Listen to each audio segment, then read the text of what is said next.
Il n'y a pas une semaine, on entendait cette dame. Non, avant cette cela, dame qui poussait un cri de cœur Mais à partir de Tunis. Il y a eu un vol à bord duquel il y a au moins 120 Guinéens qui ont rallié notre capitale. Et donc le Koweït en a bénéficié également. Je crois que c'est l'autre pays, j'ai oublié le troisième, qui également a bénéficié de cette faveur.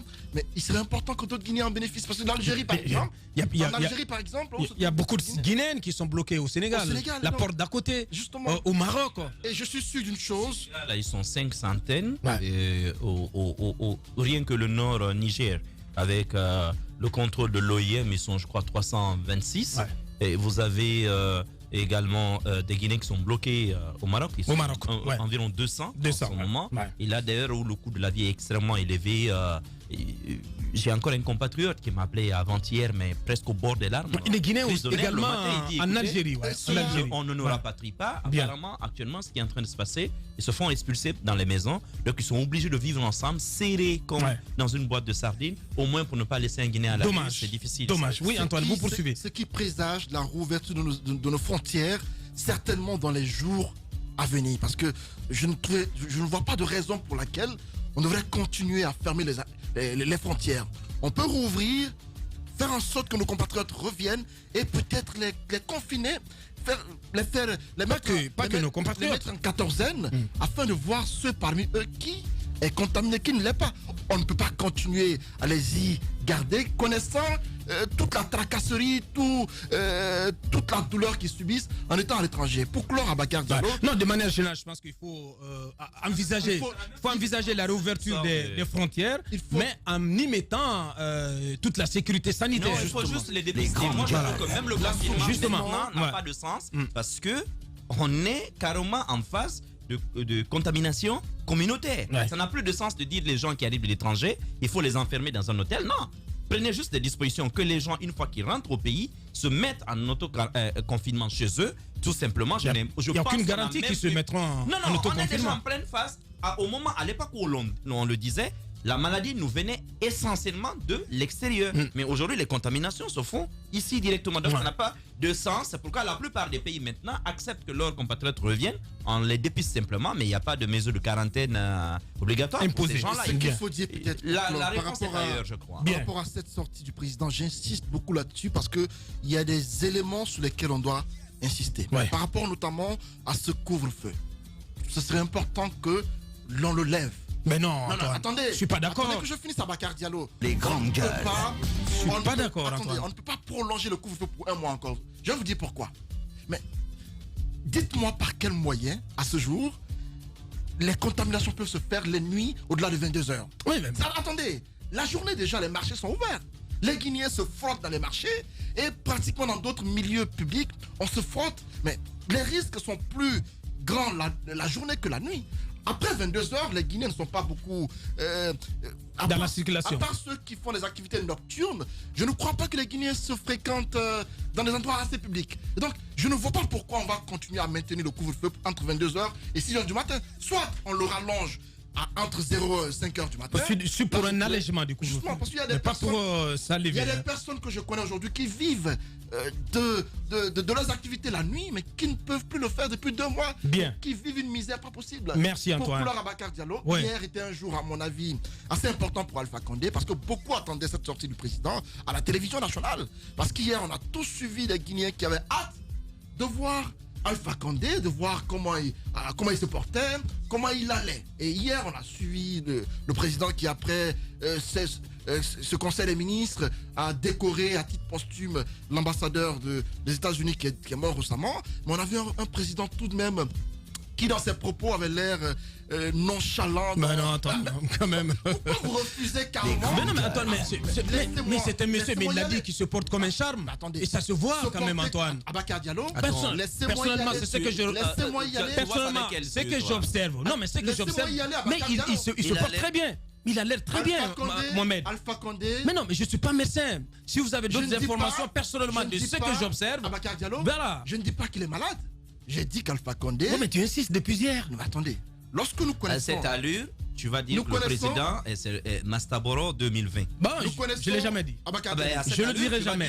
Mais le plus bel homme de ce pays pour cette année. Lorsqu'un président habitue son peuple à une pratique, lorsque les mêmes faits se produisent, le même peuple s'attend aux mêmes pratiques. Bien, et donc, si hier, on a entendu notre président dans ses propos sembler lent dans ses prises de parole et qui n'est pas au meilleur de sa forme, il est important de le dire. Bien, Antoine, bien.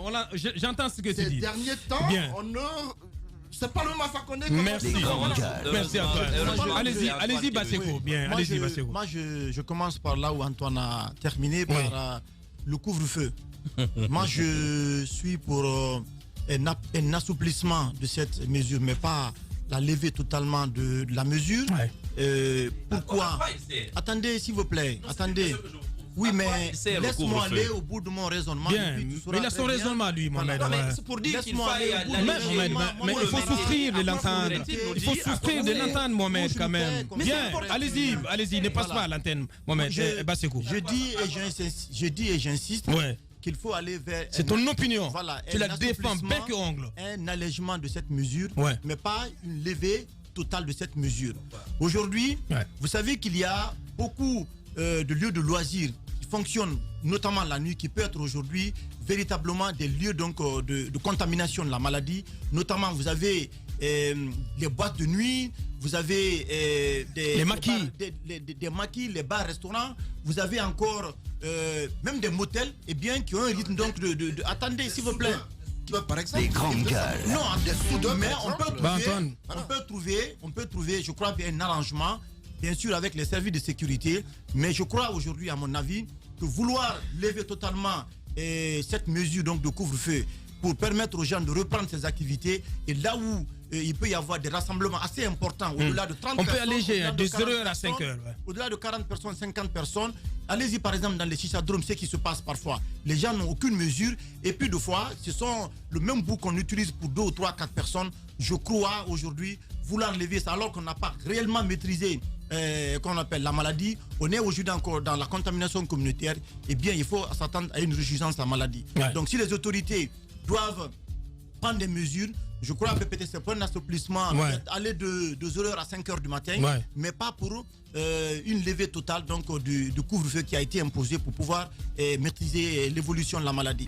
Ensuite, par rapport aux vols commerciaux, par rapport à une possible ouverture peut-être de l'aéroport de Conakry. Jusque-là, je crois que l'aéroport international de Conakry, comme d'autres aéroports, continue de recevoir des vols à caractère humanitaire. Je crois que la Guinée ne peut pas s'isoler du monde entier. Aujourd'hui, il y a les pays qui ont été les pays les plus touchés, comme l'Espagne, l'Italie. La vie a commencé à reprendre de ce côté. Je crois bien, selon les estimations d'une certaine agence, le continent africain, ce sont des milliers d'emplois aujourd'hui qui sont en jeu, parce que tout simplement, le trafic aérien est totalement coupé. Donc, il y a ça, c'est un aspect qui est important. Une réouverture est possible, mais il faut que des dispositions soient prises. Parce que les mesures que nous sommes en train de prendre maintenant là, du côté de l'aéroport pour reprendre le trafic, si ces mêmes mesures avaient été respectées au début, je crois qu'on ne serait pas là aujourd'hui. Les journalistes se sont évertués. Au même moment, il faut craindre quand même une explosion de la maladie, parce qu'il y a une agence, comme tu le disais, qui a estimé que l'Afrique a mis 2 ou 3 mois pour atteindre la barre des 100 000 contaminations. Oui, et n'a mis que quelques semaines pour atteindre les 200 000 cas. Il faut faire attention. Oui, c'est pour cette raison, Bakar Diallo, les autorités guinéennes doivent être suffisamment responsables en matière de prise de décision concernant la réouverture de notre aéroport. Mais c'est ce qu'elles essaient de faire. Attendez, c'est facile de dire, mais dans l'application, il peut y avoir des problèmes. Vous le savez, au mois de février ici, nous nous sommes évertués ici, tous les médias, les journalistes, nous nous sommes évertués à dire à ce gouvernement, prenez les dispositions pour faire... Au niveau de l'aéroport de Conakry. Mais ils ne nous ont pas écoutés. Il y a eu maintenant des cas en provenance des pays qui ont été véritablement touchés, notamment de la France, notamment la France, l'Espagne, la Chine. Après, on s'est retrouvés avec des nombres assez élevés. Donc aujourd'hui, aller vers une ouverture, il faut le faire en fonction de l'évolution de la maladie.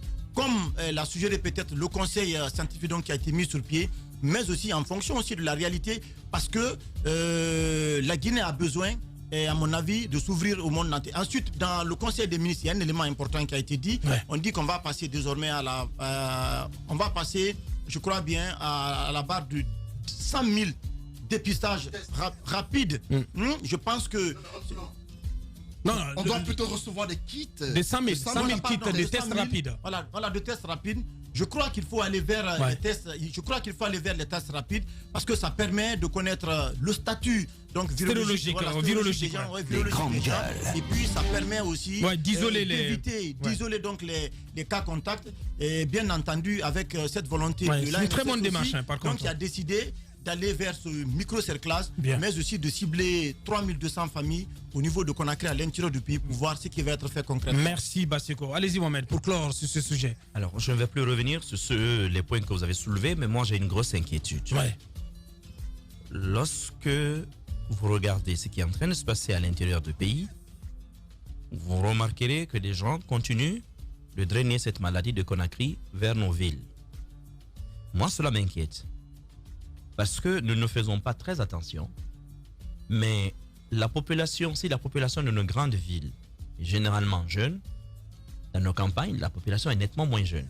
Qui d'entre nous n'a pas un père, un grand-père, un oncle vieux au village? Je ne sais pas si on fait vraiment attention à cela. C'est-à-dire que le gouvernement aurait dû, et on n'a pas cessé de le dire, fermer hermétiquement cette ville. Autoriser les cas de déplacement vraiment nécessaires. Mais les autres y mettre fin. Vous avez vu ce travail formidable que nos amis de l'AB ont abattu avec ce barrage sanitaire du côté de Garambe.